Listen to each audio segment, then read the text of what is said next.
msikilizaji pamoja na mtazamaji. Na hii ni ya kwako wewe mwanamke, lakini na pia mwanamume. Hili unahitajika ulijue. Jamani, usimuingize vidole mwanamke wako ndani ya kipochimanyoya chake ikiwa mwanamke kama huyu ana dalili ambazo itakuwa na kwenda kuzizungumzia. Kwa sababu mwanamke mwenzangu, kuna vitu unajua vinaonekana vidogo vidogo ama vinaonekana kwamba ni vya kupuuzwa, lakini vinaweza kukuletea madhara, vinaweza kukuletea usumbufu mkubwa baadaye. Na wanaume wengi pia maskini hawalijui. Kuingiza vidole sio salama moja kwa moja. Sawa, kwamba kila wakati wewe unataka kuingiza vidole ndani ya kipochi. Na hapa kuna tofauti, nieleweke vizuri. Kuna tofauti ya kufanya kama unajua DJ wanafanya vipi? Ile chiki chiki chiki chiki. Ni tofauti na kuingiza vidole ndani ya kipochi manyoya. Kuna hali ambazo mwili wa mwanamke unahitaji utulivu na sio msuguano zaidi. Sasa kama mwanamke mwenyewe hajatoa ridhaa, na mwanamke mwenzangu, usikubali mwanamume wako aliye naye akuingize vidole kama we mwenyewe hutaki. Kama hujatoa ridhaa, mwanamume usimuingize vidole kwenye kipochi manyoya.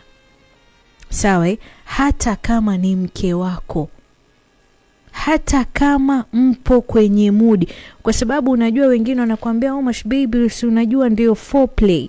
Foreplay inaweza kuwa tofauti. Foreplay unaweza kupiga mnyonyo, unaweza kutumia kichwa. Vichwa viwili. Sasa tia akili, utatumia kichwa gani kwenye kipochi manyoya? Sawa, sio lazima umuingize vidole. Sawa, kama hajisikii, ana maumivu ama ameshasema yeye mwenyewe sitaki ama hapana, basi jua limit. Sawa, jua kujiwekea mipaka. Yani hapo ndio mwisho. Mwili wake sio kitu cha kubahatisha. Sawa, ila ni dalili nyingine. Kama mwanamke wako ana maumivu ama wewe mwenyewe mwanamke unasikia maumivu, kuwashwa fulani au uchafu usio wa kawaida. Unaelewa? Kwa sababu hapo ndani itakuwa labda kuna fungus. Sawa? Mwanamke anaweza kupatwa na fungus bila yeye mwenyewe kujitambua. Maambukizi ya bakteria, kuna miwasho, kuna vidonda na maumivu ya ndani. So ukiingiza vidole kunaweza kuongeza ule muwasho. Sawa, na kusukuma bakteria ndani zaidi. Kesho na kesho kutwa inakuwa unakwenda kwa daktari, lakini tatizo haliponi. Kila ukienda unaambiwa wewe una fungus. Tumetibu juzi tu, lakini bado tatizo linajirejelea. So kama wewe mwenyewe unajua umeshakwenda kwa daktari na daktari amekuonyesha kwamba kwenye uke wako kuna fungus, kuna maambukizi ya bakteria, una vidonda, usikubali kabisa kuingizwa vidole kwenye kipochi manyoya chako. Jambo jingine la kulitathmini zaidi ni kama usafi haupo sawa. Manake kuna wengine shekhe, kwenye vidole wana kucha ndefu sana.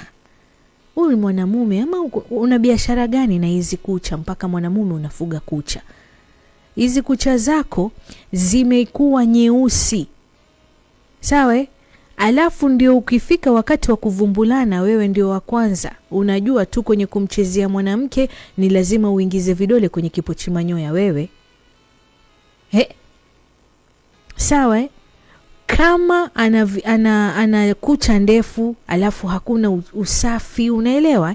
Mikono haijaoshwa. Manake jamani, hata pale nyumbani unapowekewa chakula, wewe unaweza kula chakula bila kuosha mikono. Zingatia neno chakula. Kwa hivyo unavyokula lazima uoshe mikono, kama vile ambavyo ukimaliza kula ni lazima uoshe mikono, kwa sababu hivi vidole kuwa na kucha ndefu alafu sio safi, unajua kunaweza kuleta michubuko midogo midogo, kunaweza kukupelekea wewe mwanamke ukapata ile minor glances, ile michubuko midogo midogo ambayo baadaye inaleta maumivu. Sawa? Baadaye unaungua na mwisho wa siku unapata maradhi ya maambukizi. Jamani, uke ama kipochi manyoya sio ngozi ya mkono. Na wallahi nakuwa pia, ukichubuliwa hata kama ni kidogo kwenye kipochi manyoya, hautawahi kuwa na hamu ya kuvumbulana. Yaani huyo mwanamume atakufanya hilo tendo ulichukie kabisa. Unafanya masihara, hakuna raha yoyote ya kuvumbula ukiwa una maumivu.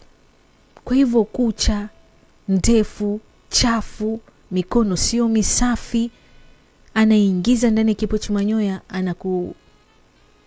anakuharibia kipochi manyoya chako. Sawa?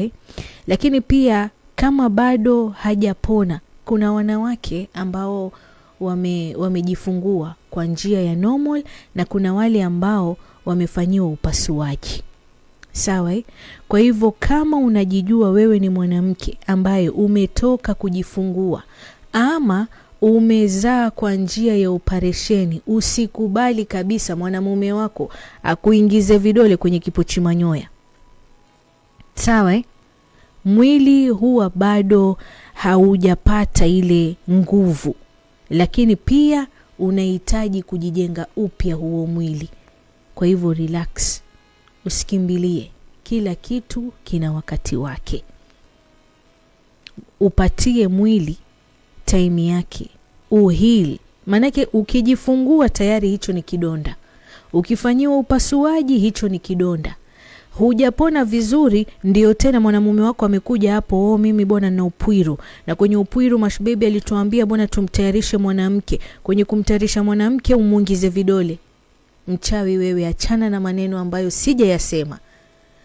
Nimekwambia usiingizwe vidole mwanamke mwenzangu, na wewe mwanamume usimuingize vidole kwenye kipochi manyoya mwanamke wako.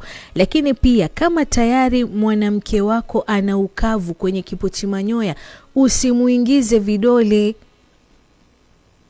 Unaelewa? Kwa sababu unajua wanawake wengi katika jamii tunayoishi mimi na wewe hawana ule uhuru wa kuwa na msemo kwamba mimi bwana uke wangu ama kipochi manyoya changu ni kikavu.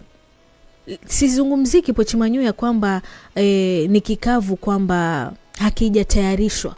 Kuna baadhi ya wanawake ambao wana tatizo la uke mkavu. Mwanamume wake atachukua dakika 30 ama hataji saa moja, anamtia ulimi wa masikio, anamtia ulimi wa puani, anamsonda, anamumunya, anamramba, lakini kipochi manyoya kimeginya, hakitaki kusikia la mwadhini wala la mteka maji msikitini. Sasa hilo ni tatizo, kwamba ushajijua wewe kipochi manyoya chako kina tatizo la ukavu.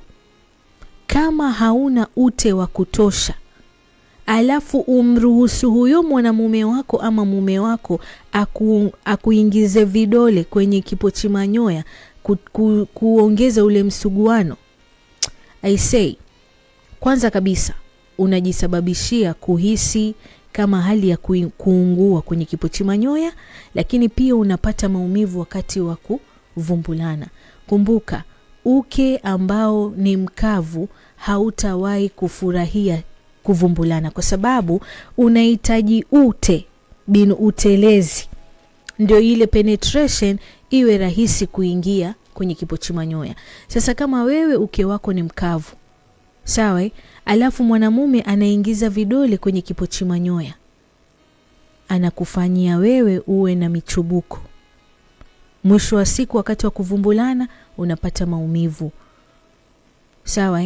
Lakini pia unamfanya mwanamke wako aanze kuogopa kule kuwa karibu na wewe, kwa sababu anajua tu ni uchungu. So ni unless mwanamke wako iwe anaweza kukuambia kwamba mimi nina tatizo la uke mkavu. Na uke mkavu munasaidiana, unakwenda kwenye genge, unamnunulia mabenda okra ile, sawa at least anywe juisi yake, ama apike mboga achanganye na hiyo okra ama mabenda, kwa sababu mabenda ni mazuri sana kurejesha utelezi kwenye kipochi manyoya ambacho ni kikavu. Ile ukumbuke kwamba sio kila ukimya wa mwanamke maana yake ni kwamba anafurahia tendo. Muulize, muzungumze, umsikilize, lakini pia unafaa kuheshimu mwili wake. Sawa? Ni hayo tu kwa sasa.